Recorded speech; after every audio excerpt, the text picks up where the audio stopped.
Hi everyone, এবার আমরা যে প্রবলেমটা সলভ করতে যাচ্ছি এটা হলো গিয়ে ভেলোসিটি টাইম গ্রাফের একটা অঙ্ক, যেখানে একটা বডি দেখানো হয়েছে। বডিটা ধরো এখানে আছে, ঠিক আছে। এই বডিটা তোমার এখান থেকে এখানে যাচ্ছে, অর্থাৎ এখানে এসেছে। এবার বলেছে what is the distance travel by the body in 8 second. দেখো, তুমি যদি এখানে দেখো এই গ্রাফটা, এটা হলো তোমার ভেলোসিটি এবং এই জায়গাটা হলো তোমার টাইম, অর্থাৎ এই জায়গাটা হলো তোমার টাইমের দেখাচ্ছে। তুমি যদি দেখো অবজেক্টটা এখান থেকে এখানে এসেছে এবং এখানে আসার কারণে কত সেকেন্ড সময় নিয়েছে, তোমার 8 সেকেন্ড সময় নিয়েছে। সেমভাবে এবার যদি তুমি এখানে দেখো টোটাল কত স্পিড, কত ভেলোসিটিতে অবজেক্টটা চলছে, ভেলোসিটি ছিল 15।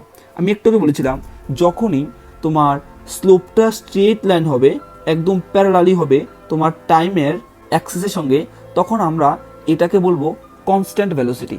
অর্থাৎ এখানে ভেলোসিটিটা একদম কনস্ট্যান্ট থাকবে, অর্থাৎ এখানেও 15 মিটার পার সেকেন্ড চলছে, এখানেও 15 মিটার পার সেকেন্ড চলছে, 5 সেকেন্ডের সময় 15 মিটার পার সেকেন্ড চলছে। অর্থাৎ প্রত্যেকটা সময় অন্তর অন্তর তার ভেলোসিটির কোনো পরিবর্তন নেই, ঠিক আছে। তুমি যদি একটু লক্ষ্য করো, এখানে খুব একটা ইন্টারেস্টিং বিষয় দেখতে পারবে। তুমি দেখো এইটা একটা রেক্টেঙ্গেল মতো দেখাচ্ছে, ঠিক আছে। এটা একটা রেক্টেঙ্গেল হয়ে গেছে। রেক্টেঙ্গেলের এটাকে তুমি 15 ধরবে, কারণ এখানে বলেছে তার ভ্যালু 15। সো এটা হলো 15 আর এই জায়গাটা হলো তোমার 8, কারণ সময় 8 সেকেন্ড।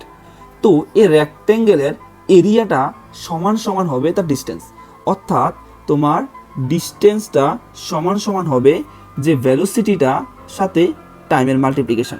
বা আমি যদি এটাকে একটা রেক্টেঙ্গেল ধরি, তাহলে এরিয়াটা সমান সমান হবে লেন্থ ইন্টু ব্রেথ। আমি রেক্টেঙ্গেলের এরিয়াটা যত হবে, ঠিক এই বস্তুটার ডিস্টেন্সও ঠিক তত হবে। তাহলে চলো এবার আমরা উত্তর দেখি যে ডিস্টেন্সটা কত। ডিস্টেন্সের সূত্র ভেলোসিটি ইন্টু টাইম। ভেলোসিটি দেওয়া আছে 15 মিটার পার সেকেন্ড, আমরা দেখেছি এখানে 15 মিটার পার সেকেন্ডে আছে, এবং টাইম নিয়েছে 8 সেকেন্ড। 15 আর 8 এর মাল্টিপ্লিকেশন আসে 120 মিটার। সো আমরা বলতে পারি যে বস্তুটা টোটাল ডিস্টেন্স কভার করেছে তোমার 120 মিটার, অর্থাৎ ডি।